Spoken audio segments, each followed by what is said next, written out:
Your life experience, good or bad, is a gift when you share it with others. At Taxi Chronicles, we allow real riders with real stories to share their gift. So hopefully this episode will intrigue, enhance or inspire you. Don't forget to like, share and subscribe. Morning. Yes, we're back with another episode, another rider. Today we have a lovely lady and she's had many years experience in the human resources, and she's going to tell us about how she got there and just what a typical day like in the HR business. So nice to have you here today, Sally.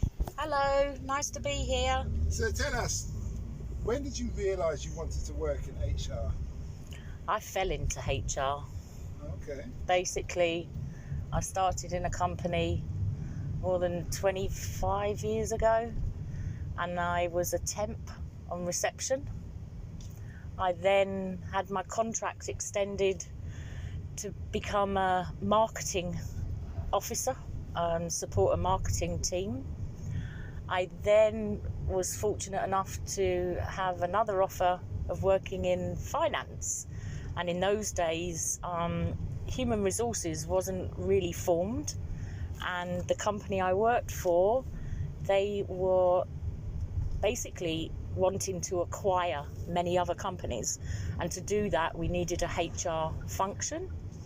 So the finance manager at the time was called into the CEO's office and told she needed to go and do a HR course, which she did. And we created a very small HR team. We had about 200 employees at the time. I was then a human resources administrator, a human resources generalist, a human resources officer. And when I left that company, I left as a human resources manager. And I thank that company for every opportunity. And we grew from 200 employees to more than 10,000 in the time I was there. So it was massive. And the exposure I got was amazing. Did your numbers increase? Did the number of human resources people increase as well? Yes. So we had to grow the team quite rapidly. It started with just 3 of us, doing everything. Basically issuing contracts, doing all of the acquisition work, which is tough because you are bringing employees from a company that they probably love working for to then come and work in our company and take on the brand. So you have a lot of challenges with that kind of change management. Loyalist. That's it. That's what you call them. And their company is always great, but yet the reason we acquired you is because your company isn't so great and it's making a loss and we want to make it better. Yeah, I understand. Yeah, denial. Yes, a lot of that, and many focus groups, many kind of personal conversations, and trying to bring them on board. And those that didn't want, they left, which is fine. And those that did want to be on the journey, they stayed, and they've done well. Even now I keep in touch with people.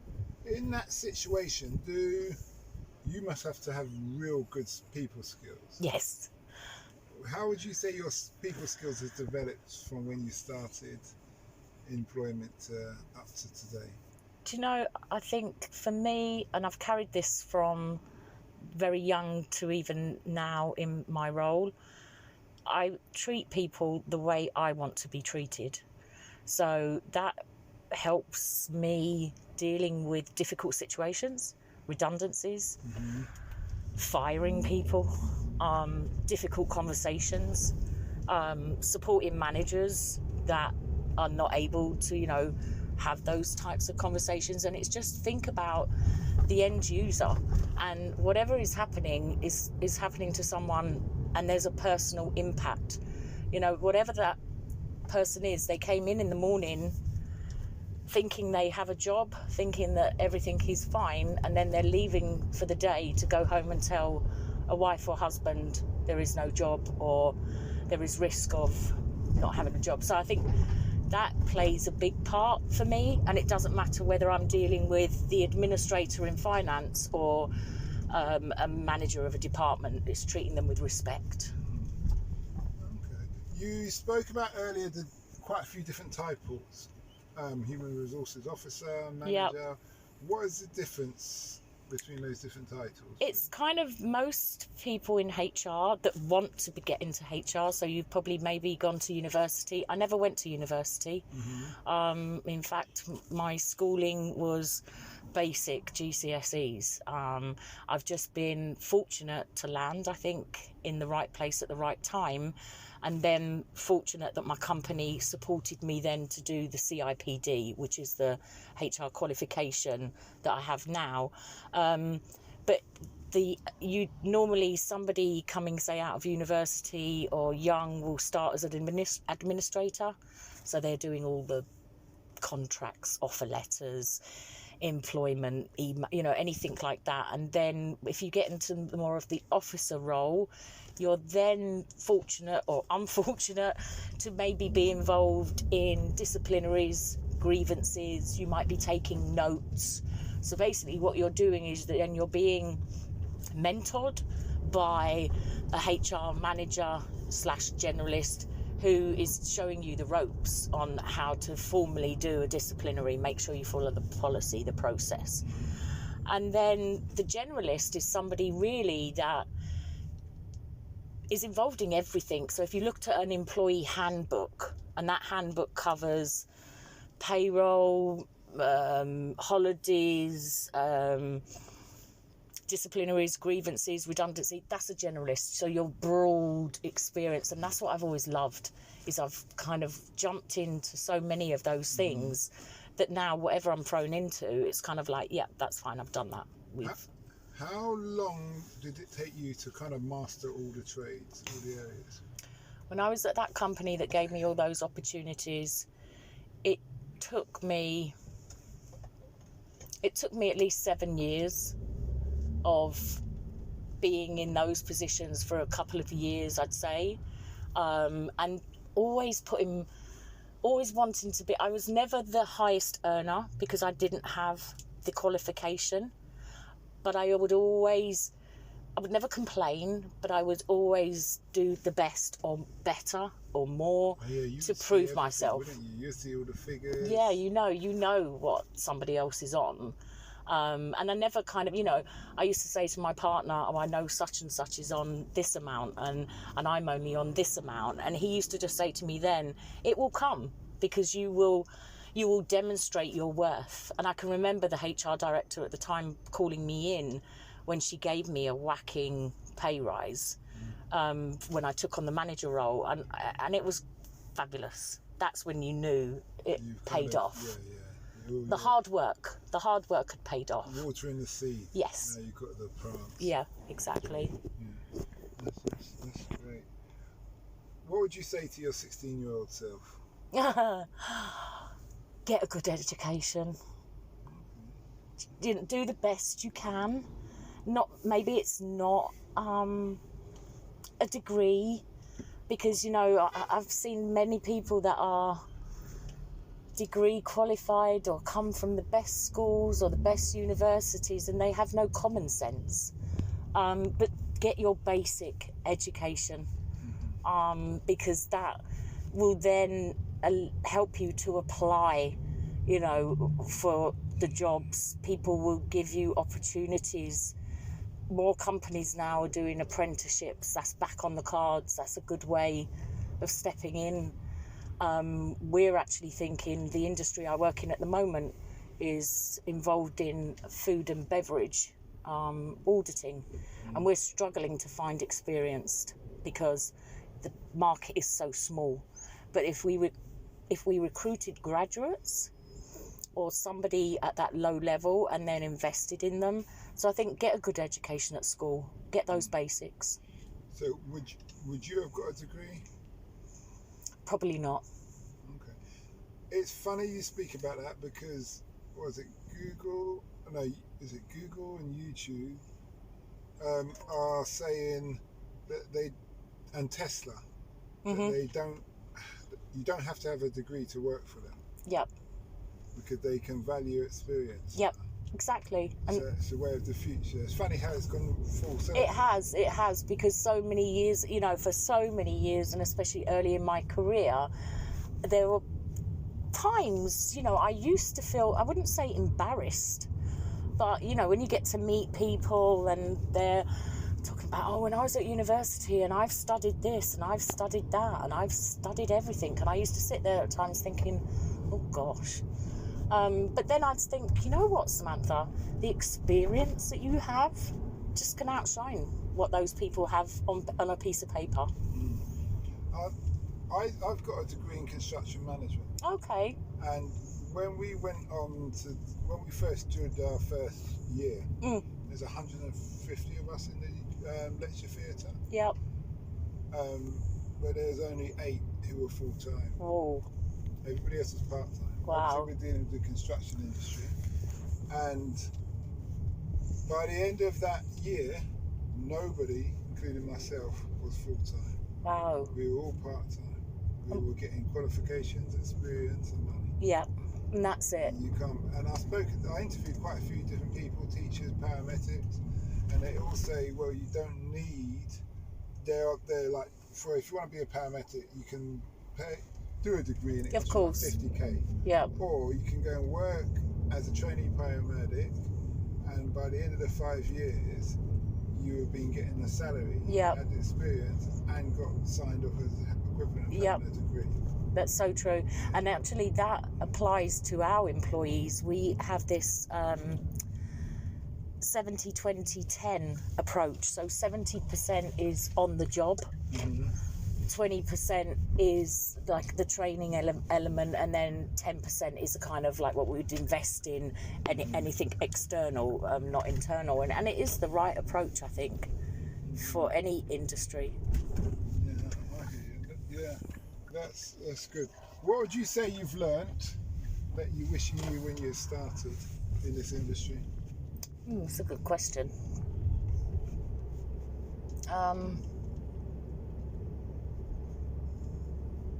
Company politics.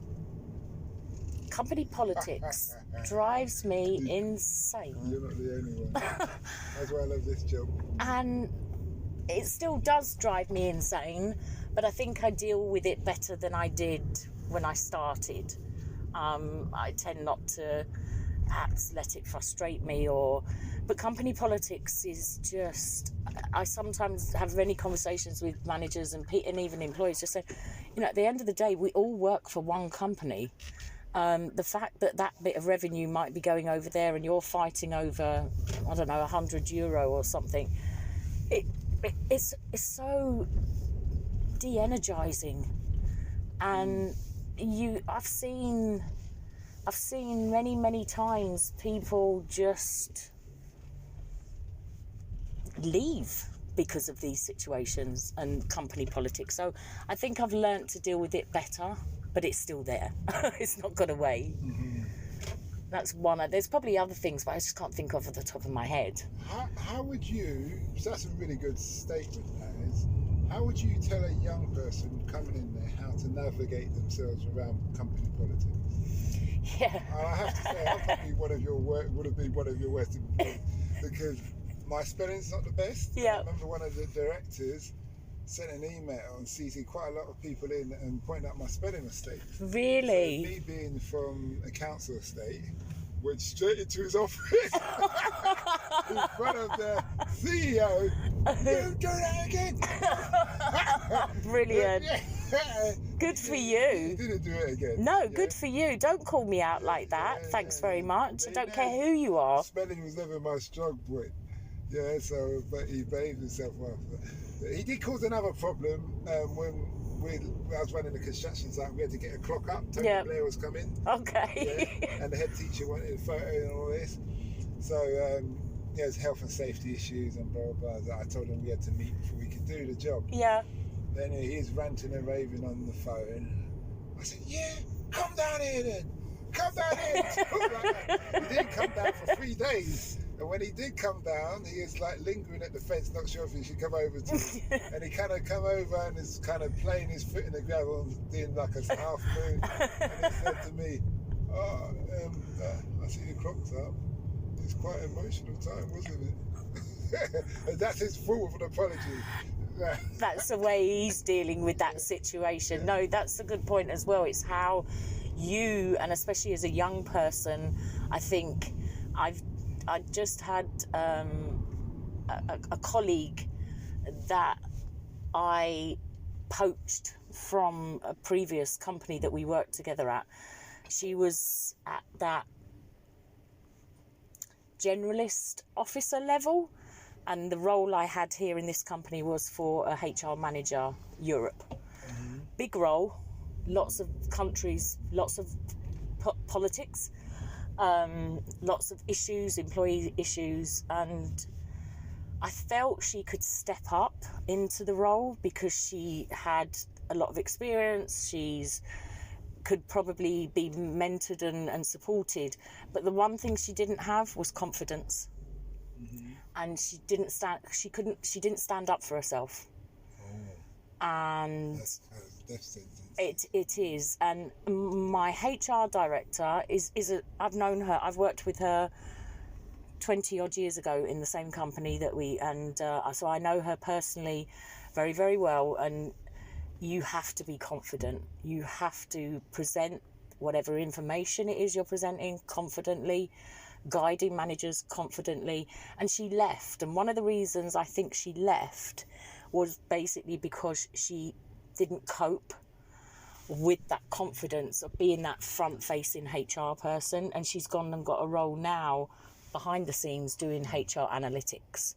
So for me, a young person, and like you say, doesn't matter whether that's the CEO, the cleaner, or the thing, you've got to have that confidence and that presence.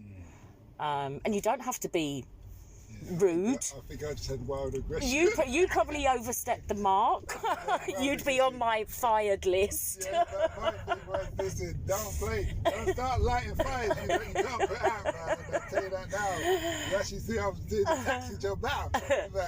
But you see, my HR director would love you for that. You know, you're direct, you're saying it how it is, you're standing your ground. And I think people find it very hard to have that presence and that confidence, especially when they're young.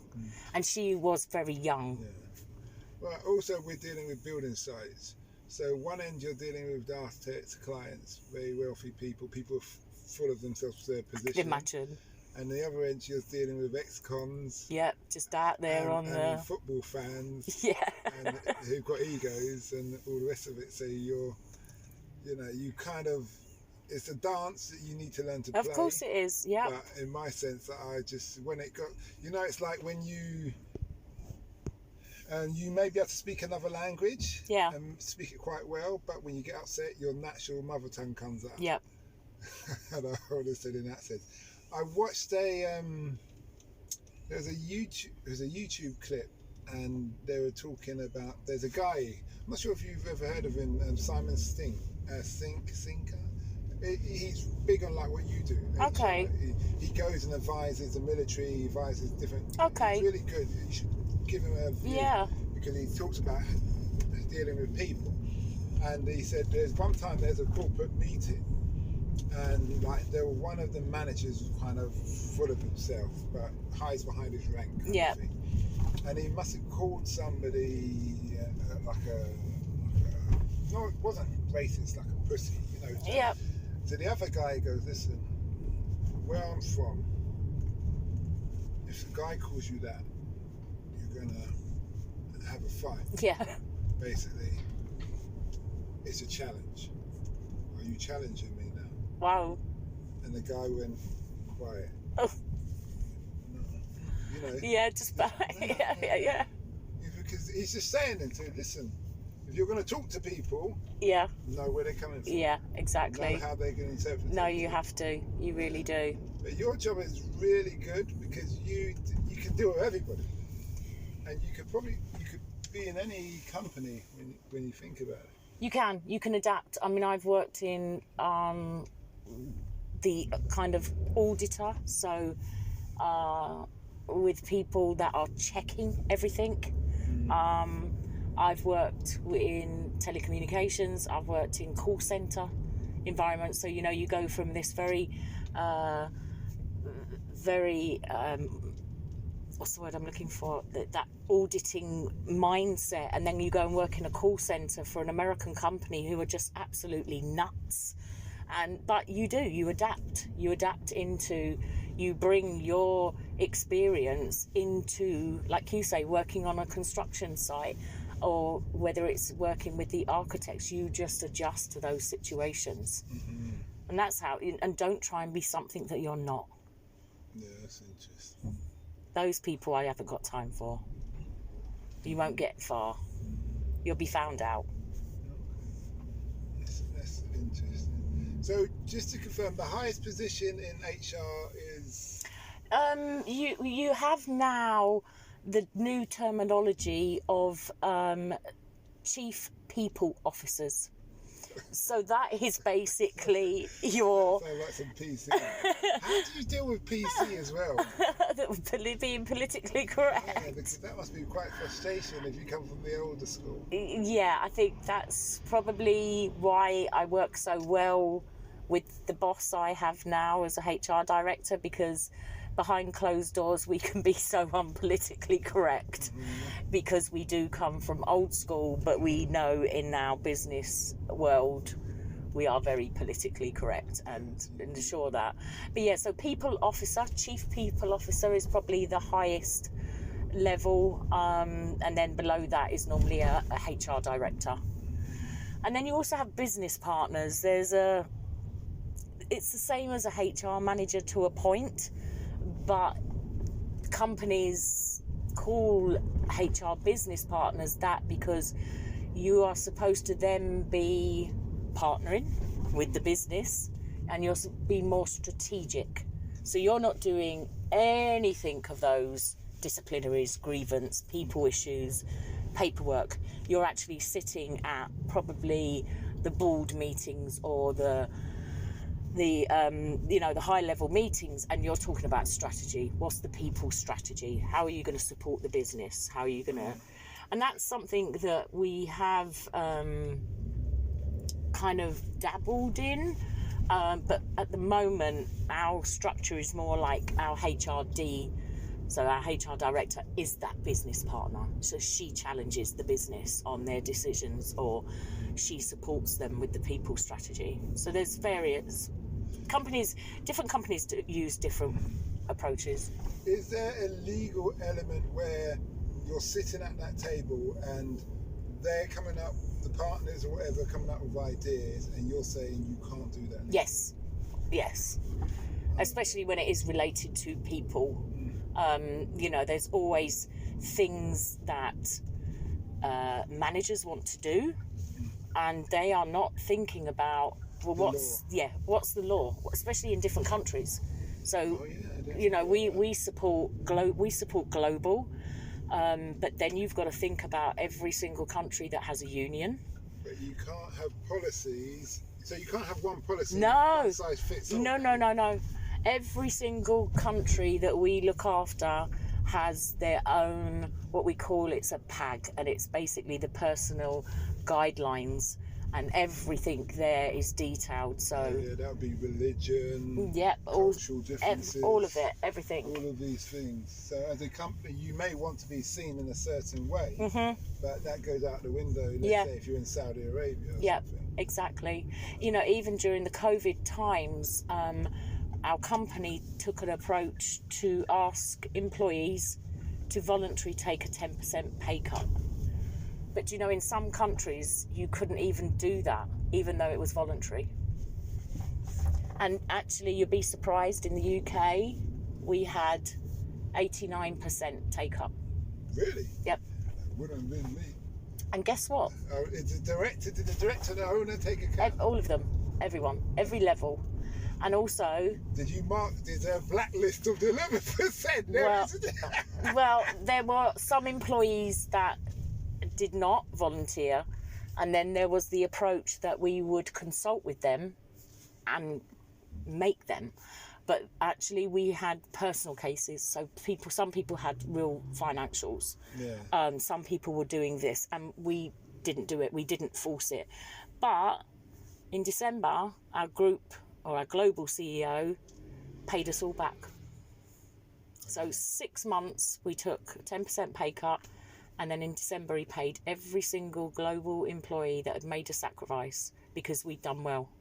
And that's something. So it says a lot about the employees, that they were willing to do it, and it also says a lot about the company that they were willing to give you that back. Yeah, I suppose if you said 10% is not bad, really. But like, you know, I saw it as a little. I said to my boss, I said, can he ask us to do it again? Because it was like a little savings. You know, in December, I had this nice little piece of money come through. I was like, oh, I quite like that. Yeah, didn't really miss it. People didn't know they was going to get it back. No, we didn't. I mean, there had been talk of, and, you know, there was all of this, listen, we can't guarantee, because what if the year is going to be really bad for us? Then you can't promise people. So there were rumours and stuff. But yeah, that kind of thing, I think, is... I suppose if someone rejected it and sent in an email explaining why, my personal circumstances, I just couldn't. Yeah, understandable. Yeah, I understand why. Yep. You know, I had to meet with 3 of them, and for the 3 of them, I backed what they'd presented, and said to Kieran, we can't force them to do this, and she supported that as well. Okay. So it's fair enough. I've owned a business before. Have you? Yeah, I used to live in Kenya. Okay. And I decided, I was in the military prior, so I left in the British military. So after my last tour, I went and worked on the ships, stopping the pirates hijacking the vessels for 5 years. Oh, really? Then I went to live in Kenya. I sold my house. Obviously, these are the drastic things you do. Yeah. Who run around other people's shit. And my business was a gym, a car hire, tuk-tuks, and a clothing line. Now, I looked at it like this. Yeah, I just did the maths in my head. I was really running just like, okay, going for it. Yeah, you know, we can do this, like this muscling through, innit? It's my personality all over. Yeah. Didn't think about human resources, didn't think about a package, like or what you're really giving people, what the policy is, all of that. Now, you want to do this, just do that. Give me this money, do that. Finally, I got an accountant. He said, you got to pay taxes. What do you mean about taxes? Let them pay it. No, you got to pay it. There's all this to it. And I was just like, what have I done?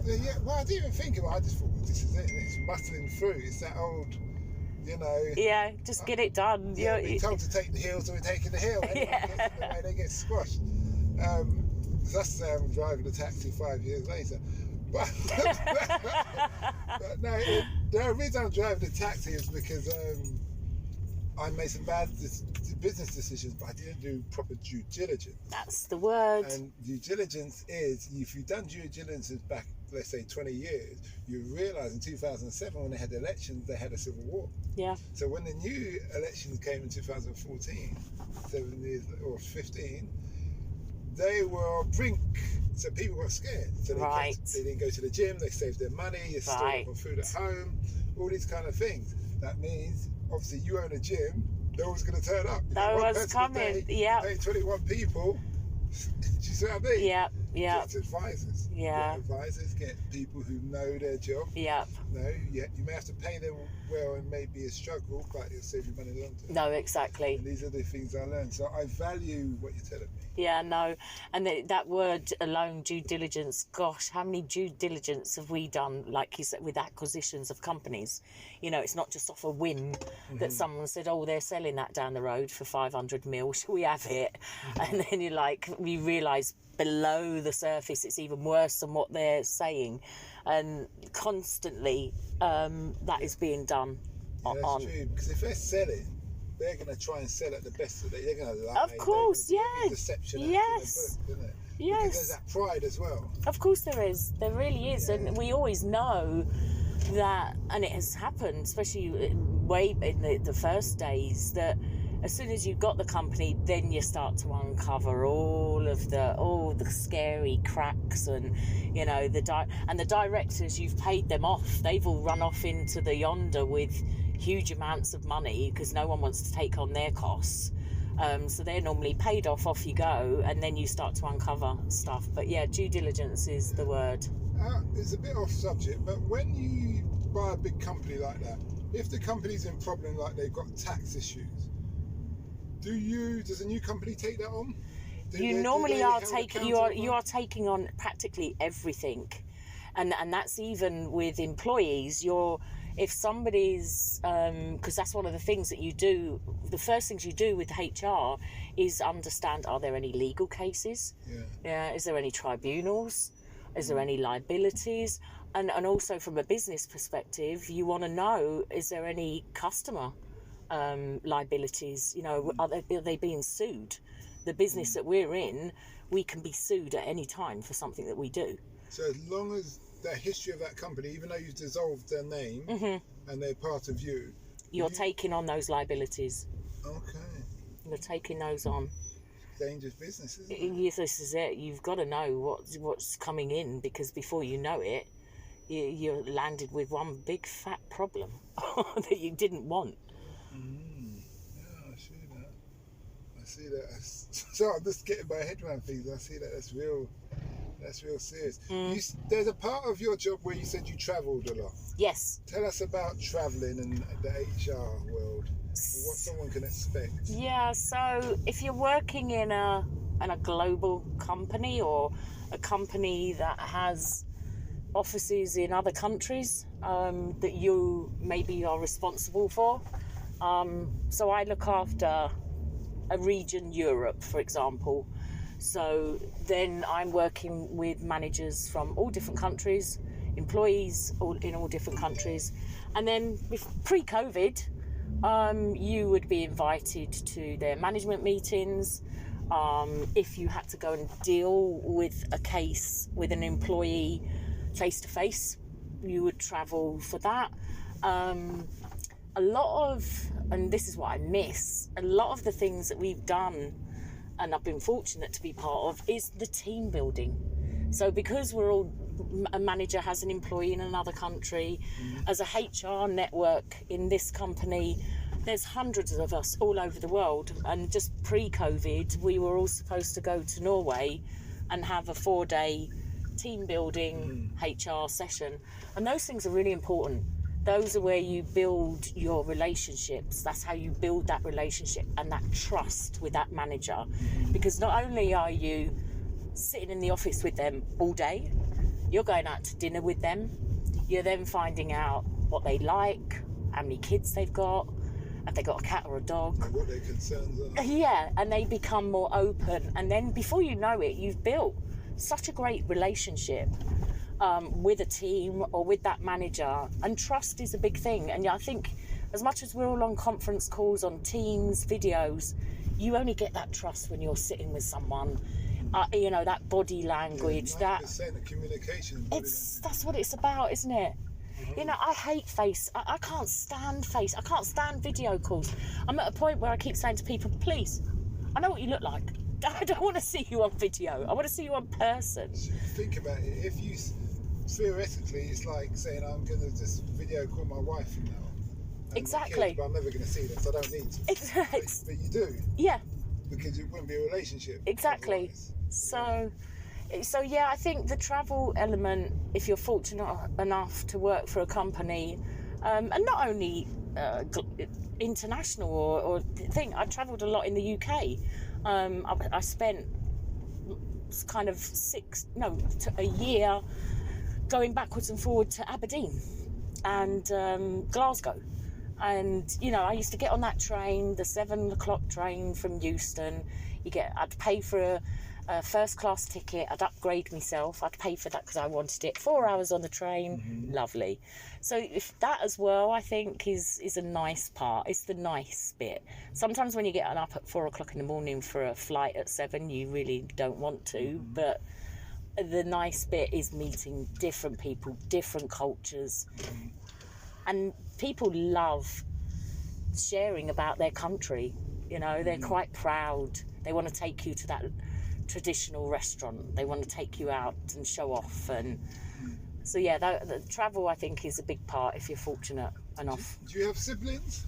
No, I'm an only child. Okay, because Okay, that's interesting because only children obviously can be a bit selfish. Yes. Stereotypically. Yep. And I have this conversation. Wouldn't have thought you would have such a people person. Yeah. If you're an only child. Yeah. No, it's funny you say that, and I have this constantly with my partner because he's got 4 brothers. And he can sometimes be selfish, and I sit there and I say, I'm the only child, not you. So, stop being selfish. But being an only child, I love my own company, don't get me wrong. I'm one of those that can be very happy on my own. But then I also like you say, to be a people person, I guess. I like meeting people. I like, just finding out things that you just didn't know about somebody. Then you're like, really? I would never have ever have known that. I'm like a sponge. I like to learn off of other people. Yeah, I understand. Okay, that's good. Well, you've been a great guest. Oh, thank you. I've really enjoyed it. It's been a great interview. Very informative. I hope everybody's learned something who's listening. Hope so. Last question is, what's the impact you want to have on the world? What's the impact I want to have on the world? Wow, gosh, you just threw that one in, didn't you? Got to give you a curveball. What's the impact? Oh, gosh. You've got me here, because not being selfish, you see, I'm not really thinking about me. Not really thinking about what impact I could probably have. I'll tell you why I asked this question. Go on. I asked this question because theoretically, and I say theoretically, some people have debated with me about this. Go on. Your impact you have on the world is your ultimate goal. So everything we do in life should be in line with our ultimate goal. So if one person doesn't know what they want to ultimately achieve, then they're just sailing blind. I get you. Yeah, I get you. Now, I still can't answer you. I don't.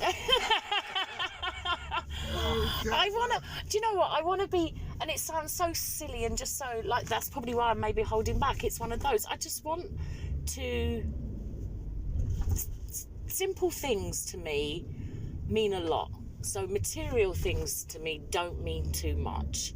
And if I can be happy and I can make people around me happy, then that's the kind of impact and that's not just in my work, but that's in my personal life as well. I strive to make sure my daughter is happy. I strive to make sure her kids are happy. I strive to make sure when I come in the office and I see someone's looking a bit down, to make sure, how are they feeling? Can I make a difference in their day to day without being too imposing or them just thinking, oh, please go away. So, yeah, that's my simple answer. Okay. Any answer is a good answer.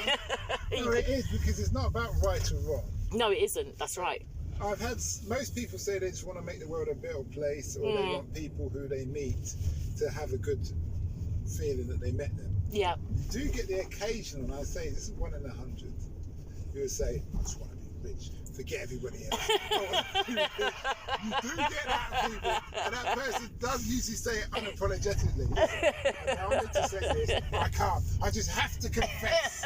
I want the money. Forget everybody else. It's all about me, myself, and I. Brilliant. Yeah, no, they're out there. They're out there. I think that's half of my other half is that, probably. Well, you know what? When you get home, ask him. I will. Do you know what? I will. Yeah. He can tell you you've done the interview. I'm sure you will. He'd be like, who have you been talking to? Have you been for a drink with Kieran? But anyway, thanks for the interview. And we wish you well. Thank you. And you too. We hope you liked that Taxi Chronicles interview. Don't forget to share and subscribe to get the latest episode. Ever considered investing in the continent with the fastest growing economies and population on Earth? The same continent that holds 30% of the world's known natural resources. Listen to our sister podcast, Africa Investor Stories, where you hear real investors with real stories from around the world share their experience of investing in Africa. We post Monday and Thursday at 10 a.m. British Standard Time.